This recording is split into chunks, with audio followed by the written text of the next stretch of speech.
খ্যাক শিয়ালের বিয়ে। বিয়েতে খ্যাক শিয়াল বর বেশে রেডি, কনে বেশেও রেডি আছে আরেকটি খ্যাক শিয়াল। বরের বাড়ির লোকজনও রেডি, কনের বাড়ির লোকজনও রেডি। কাজীও এসেছে বিয়ে পড়ানোর জন্য, তবুও বিয়ে হচ্ছে না। কেন বিয়ে হচ্ছে না খ্যাক শিয়ালের? তবে কি কোনো সমস্যা? না, কোনো সমস্যা নয়। বিয়ে হচ্ছে না শুধুমাত্র একটি কারণে, কারণ খ্যাক শিয়ালদের ভিতরে একটা প্রথা চালু ছিল।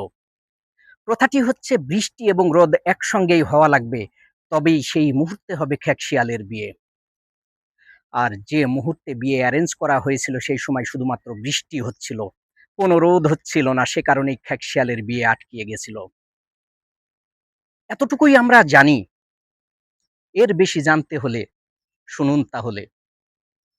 এই প্রথার কারণে কি খ্যাক শিয়ালের বিয়ে বন্ধ হয়ে যাবে? মোটেও না। পরপর ৩ দিন যদি এইভাবে রোদ এবং বৃষ্টি একসঙ্গে না হয়, পরবর্তী ৪র্থ দিনের মাথায় খ্যাক শিয়ালের বিয়ে অনায়াসে হয়ে যাবে কোনো প্রকার রোদ এবং বৃষ্টি ছাড়াই।